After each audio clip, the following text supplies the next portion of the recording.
دوستو مسجد نبوی کو ڈیزائن کرنے والے انجینئر نے ایسا کون سا معجزہ دیکھا جس نے سب کو حیران کر دیا تھا؟ مسجد الحرام اور مسجد نبوی کو دوبارہ کیسے ڈیزائن کیا گیا تھا اور اس دوران کون سا معجزہ پیش آیا، اس ویڈیو کو اینڈ تک دیکھیے گا۔ دوستو آج مسجد الحرام اور مسجد نبوی جس ڈیزائن میں ہمارے سامنے ہے، اس کو ڈیزائن کرنے والے کا نام محمد اسماعیل کمال تھا۔ وہ مصری انجینئر اور آرکیٹیکٹ تھا جس نے ظاہری دنیاوی بود و باز سے دور اور نامعلوم رہنے کو ترجیح دی۔ ڈاکٹر محمد کمال اسماعیل 1908 کو پیدا ہوئے اور 2008 میں ان کا انتقال ہوا۔ وہ مصر کی تاریخ میں ہائی اسکول سرٹیفکیٹ حاصل کرنے والے سب سے کم عمر شخص تھے، پھر رائل اسکول آف انجینئرنگ کا سب سے کم عمر طالب علم جس نے وہاں سے گریجویٹ ڈگری لی، پھر سب سے کم عمر شخص کہلایا جنہیں یورپ سے اسلامک فن و تعمیر کی 3 ڈگریاں لینے کا اعزاز حاصل ہے۔ وہ پہلا انجینئر تھا جس نے حرمین شریفین کی توسیع، منصوبے کی تعمیر اور عمل برآمد کرنے کے لیے اختیارات سنبھالے۔ اس نے شافا اور بن لادن کمپنی کے بار بار اصرار کرنے کے باوجود انجینئرنگ، ڈیزائن اور آرکیٹیکچر نگرانی کے لیے کسی قسم کا معاوضہ لینے سے انکار کر دیا اور کہا کہ میں 2 مقدس مساجد کے کاموں کے لیے کیوں معاوضہ لوں اور قیامت کے دن اللہ تعالیٰ کا کیسا سامنا کروں گا۔ اب سوچئے دوستو کہ دنیا کے 2 مقدس مقامات کی دوبارہ تعمیر کا ذمہ جس شخص کو اللہ دے رہا تھا، تو کیا وہ کوئی عام انسان ہوگا؟ نہیں، بلکہ کچھ ایسی باتیں ہیں جن کی بنا پر اللہ نے یہ مبارک کام ڈاکٹر محمد کمال اسماعیل سے ہی کروایا۔ ڈاکٹر محمد کمال اسماعیل کا کہنا تھا کہ ان کی زندگی بہت کم رہ چکی ہے اور وہ اپنی بقایا زندگی ان دونوں مقدس مقامات کی خدمت میں گزارنا چاہتا ہے، اور اس کے لیے اسے کسی دنیاوی معاوضے کی ضرورت نہیں، بلکہ اس کا معاوضہ اسے اللہ دے گا۔ اس بات میں دوستو کوئی شک نہیں تھا کہ اللہ نے اس کو اس مبارک کام کے لیے ہی چنا تھا۔ ان کی عمر اسی سال تھی جب انہوں نے مسجد الحرام اور مسجد نبوی کی تعمیر اور ڈیزائن کے کانٹریکٹ پر سائن کیے۔ اس کے بعد وہ مرتے دم تک عبادت الہی میں مصروف رہا اور دنیا اور میڈیا کی نظروں سے دور ہٹ کر گمنام رہ کر حرمین شریفین کی خدمت کی۔ اس عظیم آدمی کی حرمین شریفین میں نصب کیے گئے سفید پتھر کے حصول کی بھی بڑی دلچسپ کہانی ہے۔ یہ وہ پتھر ہے جو حرمین شریفین میں لگا ہے۔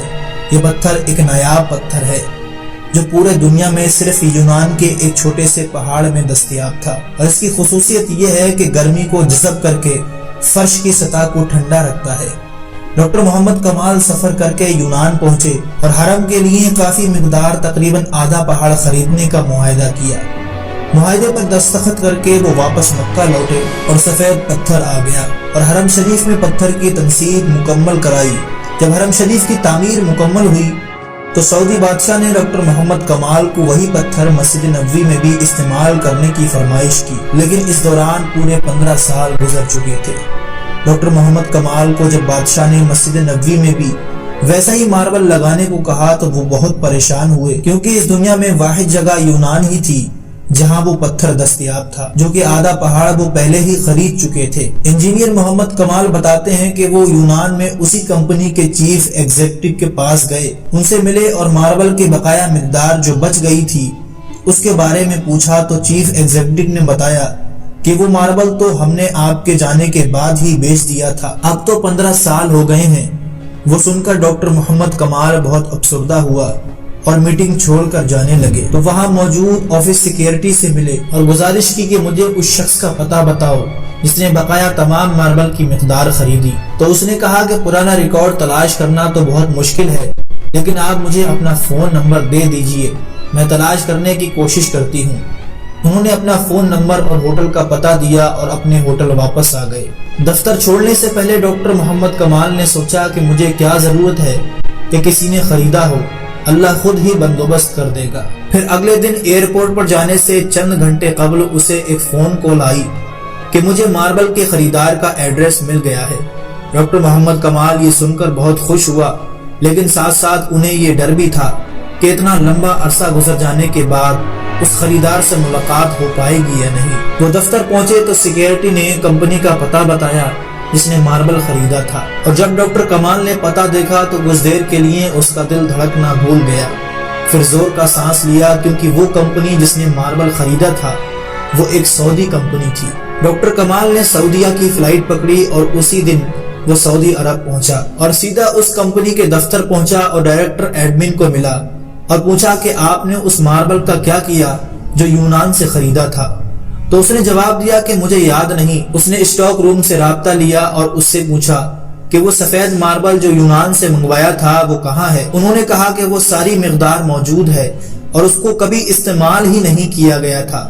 یہ سب سن کر ڈاکٹر محمد کمال ایک بچے کی طرح رونے لگا اور کمپنی کے مالک کو پوری کہانی سنائی۔ اس نے کمپنی کے مالک کو بلینک چیک دیا اور کہا کہ اس میں جتنی رقم بھرنی ہو بھر لو اور ماربل کی تمام مقدار میرے حوالے کر دو۔ جب کمپنی کے مالک کو پتا چلا کہ یہ تمام ماربل ہمارے پیارے نبی حضرت محمد صلی اللہ علیہ وسلم کی مسجد نبوی میں استعمال ہونے جا رہا ہے تو اس نے کہا کہ 1 ریال بھی نہیں لوں گا۔ اللہ نے یہ ماربل مجھ سے خریدوایا اور پھر میں بھول گیا۔ اس کا مطلب یہی تھا کہ یہ ماربل مسجد نبوی میں ہی استعمال ہونا تھا۔ یہ وہ مسجد نبوی ہے جس کی تعمیر حضرت محمد صلی اللہ علیہ وسلم نے خود اپنے مبارک ہاتھوں سے کی تھی۔